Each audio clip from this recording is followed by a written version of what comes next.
All right, guys, so I'm sitting here on my lunch break at work, and all this stuff has been coming out about the recalls and the shavings. We finally have an answer as to what the cause was.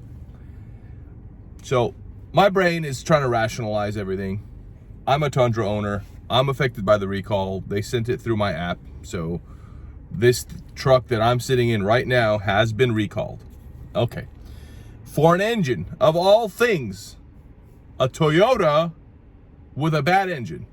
What I did to deserve that, I have no idea, but God must have a sense of humor, because golly, you never would have thunk it that 100,000 Toyotas are gonna have an engine block failure, right? It's 100,000 and they're all gonna have the failure. Is that what we're thinking? They're all just gonna have it? So regardless, just take your truck in and let them work on it like a jigsaw puzzle for 3 weeks and spread out all the valve springs and the valves and the heads and the hoses all out on the ground. Some guy who started working there 6 months ago, you're gonna trust that person to do this recall for you? Let me tell you something. I got almost 40,000 miles on this thing. I've changed oil every 3,000 because my dad taught me you change oil every 3,000. Don't listen to what anybody says. So all you fast talking engineers and all that stuff, I'm not listening. Never listened to a dang thing any of them said. If I'm spending the money, every vehicle I've ever had since I was 16 years old, I had the dealership change the oil every 3,000 miles like clockwork, just like my dad, because even though I'm an intelligent person, I'd like to think, knock on wood, you can look through this side and maybe see the other side. I know that things like this can happen and you got to have dealer records. So I remember I made a video, actually got 200,000 views, where I was running around for trying to get my first oil change because the dealership didn't have any oil filters, because I was like very early with this Tundra, and this is one of the first 20 that left the factory. Literally, it was meant for an owner of a dealership who didn't like it because it didn't have all the bells and whistles. No moonroof, SR5. So I bought it because it was passed up on. So probably one of the first Tundras that was out here driving, period, on the roads of this model.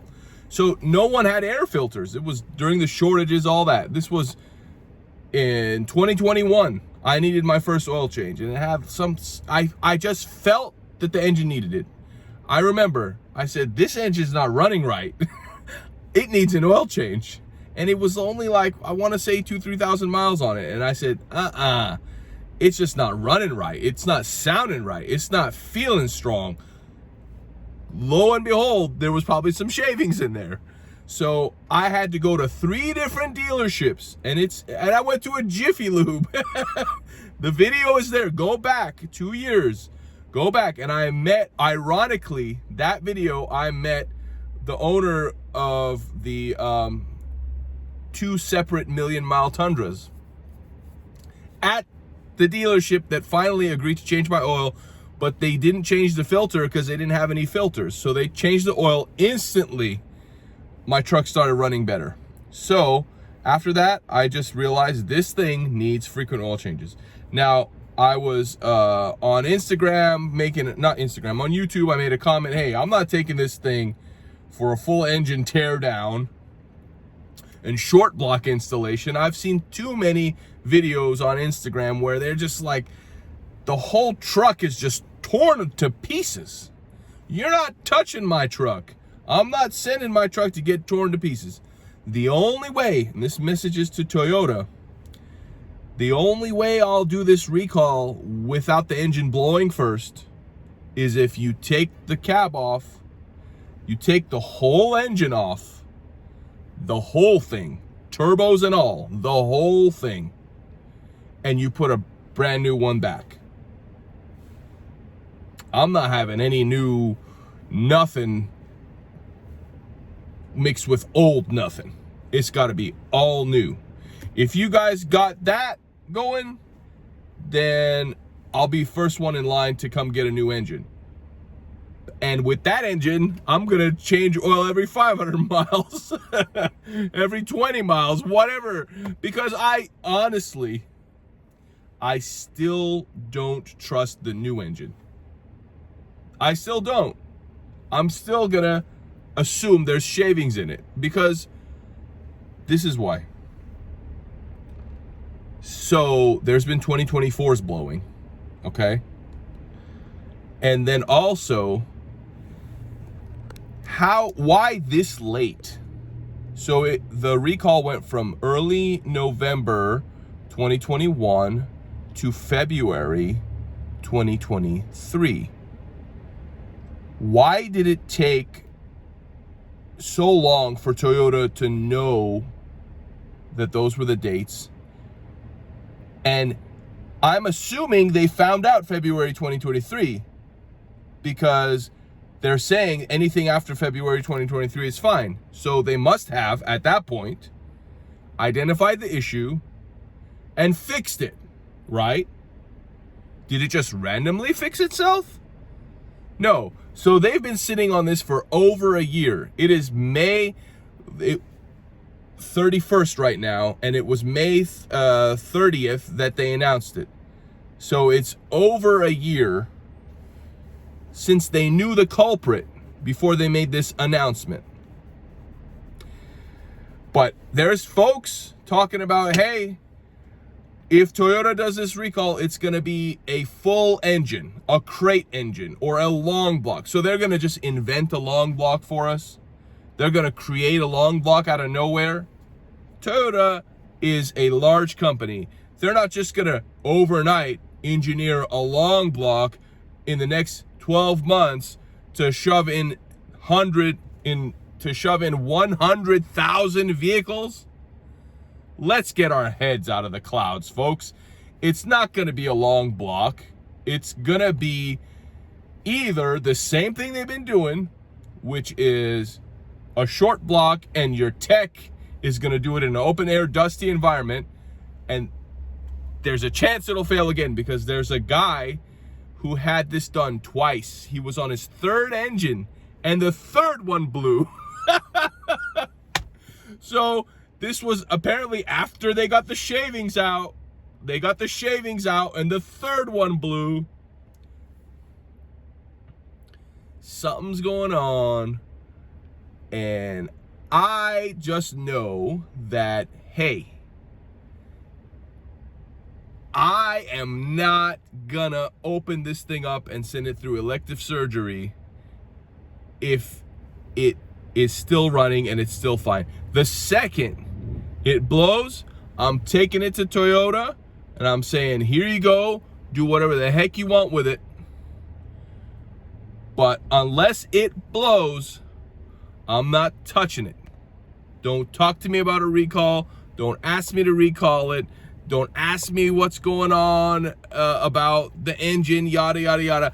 The first time it blows, everyone will know. If my engine blows, we will do this. But if it doesn't, we're pushing to 100,000 miles. We're going.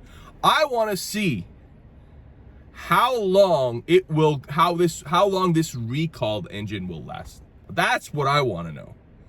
I want to know when it's going to blow. And when it blows, if I throw that main bearing, we're going to talk about it. We're going to dissect it. We're going to see what's going on.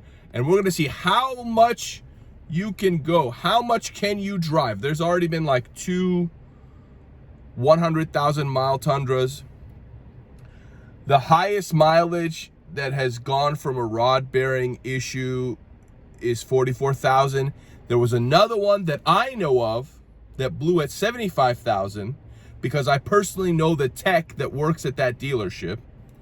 And he said that the owner, it was a 2022, had taken it to like a non-dealership shop for an oil change, and they were saying they didn't screw in the oil filter tight enough, and the oil leaked out, and there was no oil in the engine. And that Toyota did not warranty that, and the owner was getting the oil change shop to pay for the engine, and he said that it cost $49,000. Now it's for the short block and all that stuff, and I haven't seen him since, so next time I see him, I'm gonna ask him, hey, what happened to that guy who the oil change shop was blamed for his engine blowing? Did the oil change shop pay for it? Did Toyota do anything? What happened? Because he told me that Toyota did not cover that because it was found that the oil filter was not screwed on correctly. So what I advise is and it was done by an outside shop, so take your vehicles to the dealership to change the oil. Do not change it yourself, because they might say it was done incorrectly and not pay for your engine. Now, the main thing that I care about, I have a 60,000 mile powertrain warranty, just like everybody else. Will this recall cover a blown engine at 100,000 miles? Will it cover it at 150,000 miles? Will it cover it at 200,000 miles? We don't know. Is there a stop date on it? I know the second gen Tacoma frame rust recall went from 2007 to 2019. They had a time limit to go do it by 2019. What is our time limit? Is there a mileage limit? What are the details? We have this announcement and we love Toyota for it. Thank you for acknowledging that this is an issue and giving us a recall. Now, we want to know what that recall means. We want to know, when is the time limit? Can we drive it without coming to get this done and wait till it blows? Or are you saying, bring it in ASAP, you got to get it done if the engine's blown or not, and that's it, and after that you're on your own? What's the mileage limit? Is there a mileage limit? Is it indefinite? What's the time limit? Is there a time limit? Because we all know 100,000 engines aren't getting rebuilt or replaced in a year. That's just not happening. That's not happening. I don't care what anybody says. I'm not stupid enough to believe that, okay? I'm just not gonna believe it. I will believe it when I see it, but 1 year, this is gonna take 5-6 years. This is gonna take multiple, people are gonna sell their trucks, and the third and fourth owner should be able to come back, and if they want to do the recall, do the recall. This needs to have no time limit in the foreseeable future. We need like 12 years. We need unlimited mileage. We need that. Or else it's all,